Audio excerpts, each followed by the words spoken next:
নমস্কার। আজকের আমি তৈরি করব কাঁচা আমের তেল আচার। তার জন্য এই আমগুলোকে আমি ছাড়িয়ে নিয়েছি, জলে ভিজিয়ে রেখেছি। এই যে কালো কষ বেরিয়ে যাচ্ছে জলে।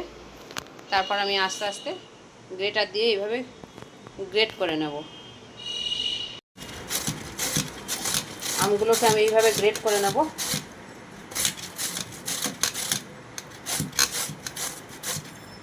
আমগুলো ভীষণ টক, কালকের বাড়ি থেকে নিয়ে এসছে, একদম গাছ থেকে পেড়ে।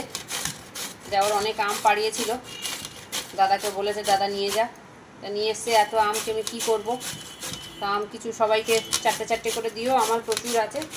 আজকে মেয়ের জন্য এই তেল আচার করে রাখবো, আর এরপরে করব আমি মিষ্টি আচার। আজকের এই তেল আচারটা আমি করে নিই। তার জন্য আমগুলোকে আমি আগে কুড়ে নেব। এইভাবে আমগুলো আমার করা হয়ে গেছে। এবার আমি দিয়ে দেবো এই লঙ্কার গুঁড়ো, আমি ঢালতে গিয়ে পড়ে গেছে, আর লঙ্কার গুঁড়ো দিতে হবে না। এবার আমি দিয়ে দেবো একটু হলুদের গুঁড়ো, দিয়ে দেবো লবণ, একটু লবণ বেশি করে দিতে হবে, ছোট চামচ তো। আচ্ছা, আর এই দিয়ে দেবো কটা কাঁচা লঙ্কা, এই দিয়ে আমি মাখিয়ে নেব। তা মাখিয়ে একটু আমি রোদ্দুরে দেবো, কারণ এর রসটা আমি নিংড়ে হয়তো ফেলে দিলে একটু টক কম লাগতো, কিন্তু আমি এটা নিংড়বো না। তার কারণ আমি বলছি কেন নিংড়বো না। এই যে আমি এর সঙ্গে এই যে ছোলা, আমরা তো ভিজিয়ে মুড়ির সঙ্গে মেখে খাই, কিন্তু আমি এই ছোলাটা এর সঙ্গে একেবারে দিয়ে দেবো। এর রসে এই ছোলা ভিজে যাবে। এই যে এই ছোলাটা এরকম দিয়ে দিলাম, দিয়ে আমি এখন একটু রোদ্দুরে দেবো, হালকা রোদ্দুরে দেবো। এই আমের রসটা ওতেই ছোলাটা ভিজে যাবে, তাই জন্য আমি আর আমটা নিংড়ে ফেলবো না, এরকম করে আমি রোদ্দুরে দিয়ে আসবো। আচারটা তৈরি করার জন্যে আমি এখানে নিয়েছি সাদা সর্ষে, কালো সর্ষে, 5 ফোড়ন, জিরে, একটু মৌরি, অল্প মেথি, আর অল্প ধনে, গোলমরিচ, আর কটা শুকনো লঙ্কা। মশলাগুলো আমি এখন ভেজে নেব। কড়াইটা গ্যাসটা জ্বালিয়ে দেবো, দিয়ে কড়াটা বসিয়ে দেবো।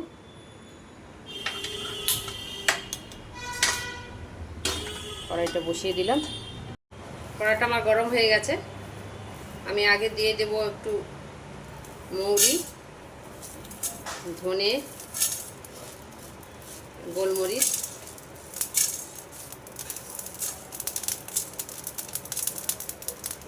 কড়াটা বেশি গরম হয়ে গেছে। এবার দিয়ে দেবো আমি 5 ফোড়ন, শুকনো লঙ্কা, সব মশলাগুলো আমি দিয়ে দেবো এবারে। শুধু সর্ষেটা বাদ দেবো, সর্ষেটা পরে দেবো। গরম হয়ে গেছে।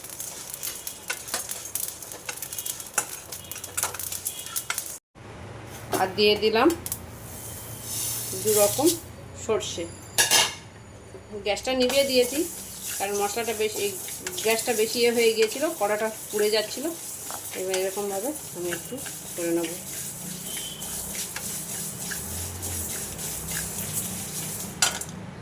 মশলাটা আমার হয়ে গেছে, আমি এটা ঠান্ডা করে নেব। এই যে সর্ষেগুলো ফটফট করে ফাটছে, মশলা একদম রেডি।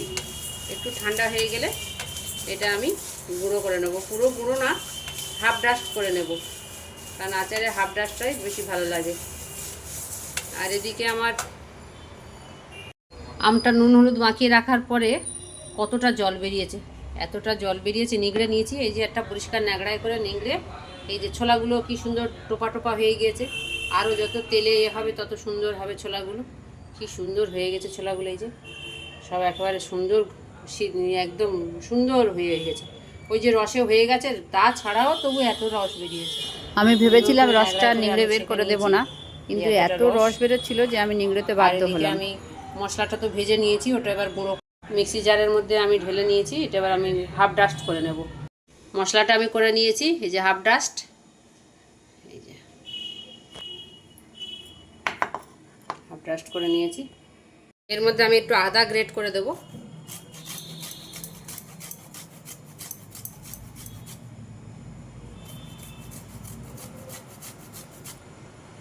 আদাটা আমি আগে গ্রেট করে দিইনি, এখন গ্রেট করে দিচ্ছি।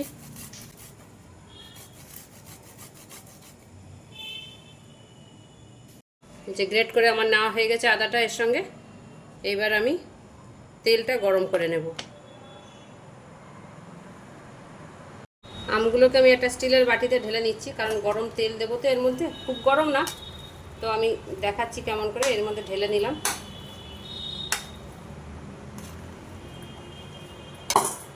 কড়াটা বসিয়ে দিলাম।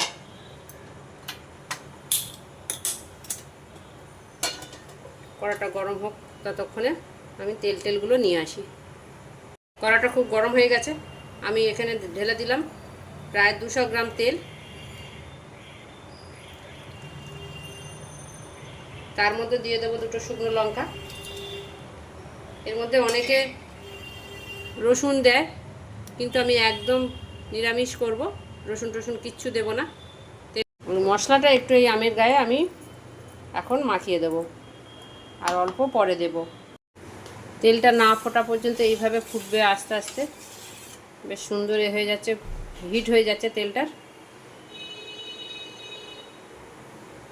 বেশি লঙ্কাও দিলাম না, কারণ কাঁচা লঙ্কা ওর মধ্যে দেওয়া আছে, আবার রং হওয়ার জন্য তো লঙ্কা দেওয়াই আছে, তাই একটু অল্প লঙ্কা দিলাম। কাঁচা লঙ্কা আমি একটু লাল লাল কালারের কাঁচা লঙ্কা ওর মধ্যে দেওয়াই রয়েছে আমটার মধ্যে।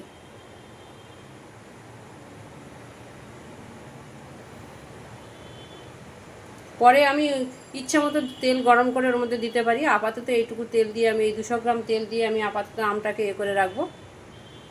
তারপর আমি আস্তে আস্তে রোদ্দুরে দেবো, আবার তেল গরম করে দেবো, আবার তেল গরম করে দেবো, এইভাবে দিতে থাকবো তেল।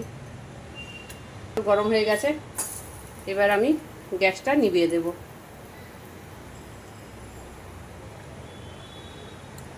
তেল ফুটে গেছে একদম, গ্যাস নিভিয়ে দিলাম। এই যে একটা আম দিয়ে দেখলাম, দারুণ তেল হয়ে গেছে।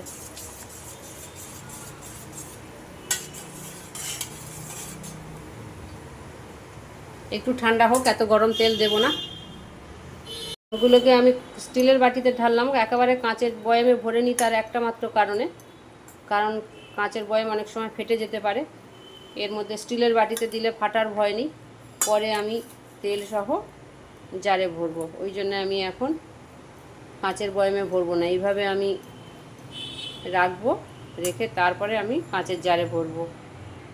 আগে তেল দেব, তেলটা আমি এই অবস্থাতেই ঢেলে দেব। অনেকটাই ঠান্ডা হয়ে এসছে, তো এখনও তাও অনেকটাই গরম আছে। কেমন সুন্দর হচ্ছে, বুজবুজনি কাটছে। খুব সাবধানে ঢালতে হবে, প্রচণ্ড গরম তেল তো।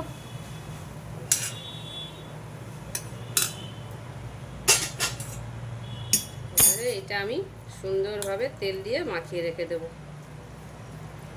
আজকে তো এইভাবে থাকবে, প্রচণ্ড গরম। পরে আমি আবার তেল দেব, পরে আমি জারে ভরবো আর তেল দেব। এটা যত তেলে চুপে থাকবে তত আচার ভালো হবে, কিন্তু আজকের আমি এই অবস্থায় রেখে দিলাম। তেল আমি পরে আরও দেব। কিন্তু আমার ছোলাগুলো দেখুন কেমন সুন্দর হয়েছে, ছোলাগুলো একবারে টোপা টোপা ছোলা। একদম প্রত্যেকটা গালে যখন পড়বে তখন একদম টক টক। এতে অনেকে চিনি দেয়, কিন্তু আমি কোনো মিষ্টি ব্যবহার করলাম না, চিনি গুড় কিছুই না, শুধু টক আর ঝাল আর তেল। এটা দিয়ে মুড়ি খাওয়া, অনেকে আবার আচারি চিকেন করে, আমি যেমন করি মাঝে মধ্যে একটু আচারি চিকেন, তখন এই আচারি একটু দিলে ভালো হয়, তাই আমি একটু বেশি করে করলাম না। এরপরে একটা করব, সেটা রসুন দিয়ে করব। আজকের এরকম করে করলাম, ওইটা আমি রসুন আদা আর একটু বেশি করে দেবো, দিয়ে একটু করবো। এটা এই অবস্থায় থাক, ঠান্ডা হোক, তারপরে আমি আবার। আচারটাতে আমি ওই চিপে নেওয়ার পরে লবণ দিতে ভুলে গিয়েছিলাম, তাই আমি অল্প করে একটু বিট লবণ দিয়ে দিলাম। এমনি লবণ হয়েই আছে। আর একটু দেব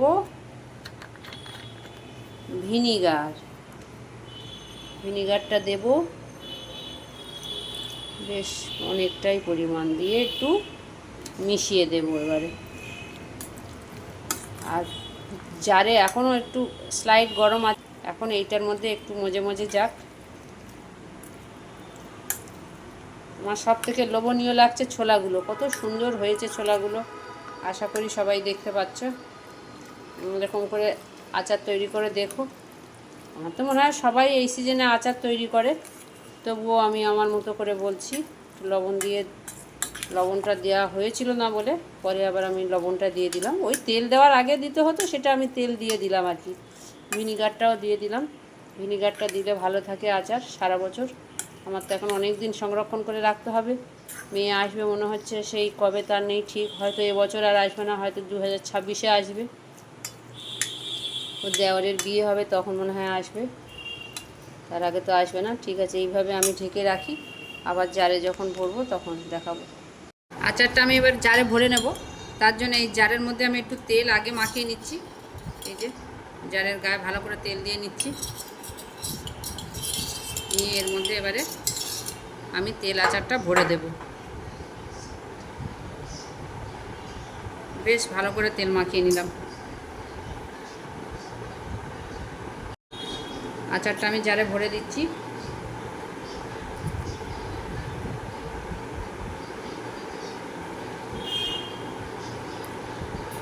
এইভাবে পুরো আচারটা আমি ভরে নেব। চামচটা আমার একটু ছোট নেওয়া হয়ে গেছে, বড় চামচ হলে তাড়াতাড়ি হয়ে যেত। এইভাবে পুরোটা আমি ভরে নেব। এবার আমি পুরো গরম তেলটাই ঢেলে দেব। গরম তেলটা ঠান্ডা করে নিয়েছি, নিয়ে এর উপরে ঢেলে দেব। একদম ঠান্ডা করে নিলাম।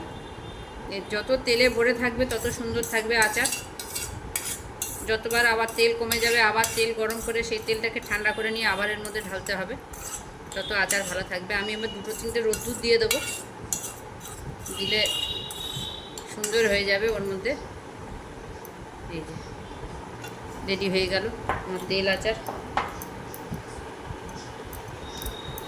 আর সঙ্গে দেওয়া রয়েছে তো ছোলা, মুড়ির সঙ্গে আলাদা করে আর ছোলা ভেজাতে হবে না। এই সারা বছর এইভাবে সুন্দর থেকে যাবে। আর মাঝে মধ্যে শুধু একটু করে তেল গরম করে করে দিতে হবে। যে এত সুন্দর হয়েছে, আরও তেল দেব, অনেকটা তেল দিতে হবে এখনও। পুরো তেলে চুপে থাকবে, পুরো মোটামুটি তেলে চুপে গেছে, আর একটু দিলে ভালো হবে। যত তেলে থাকবে, আম একদম তেলের উপরে, আমের উপরে তেল থাকবে, তবে সেই আচার সুন্দর থাকবে। আমার আমটা অনেকটা বেশি, তাই প্রায় 500 তেল এর মধ্যে দেওয়া হয়ে গেল, কিন্তু এখনও আমের উপর তেল ভেসে ওঠেনি। যাই হোক, এরকম ছোলা দিয়ে আচার কেউ যদি করে থাকো আমাকে জানাবে কেমন হয়। আমি তো এরকম করে করলাম, এবং এর আগেও আমি করেছি বহু আগে, তো খারাপ থাকে না। 1 বছর তো টানা থাকেই, তেল দিয়ে ঠিক করে রোদ্দুরে দিয়ে রাখতে পারলে 1 বছর কেন 2 বছরও থাকবে এই আচার। আমার তো অনেক দিনেই ছিল। তোমরা করে দেখো, কার কেমন লাগে আমাকে বলো। আর যদি ভালো লাগে একটু শেয়ার করে দিও, একটু কমেন্ট, সাবস্ক্রাইব করে দিও।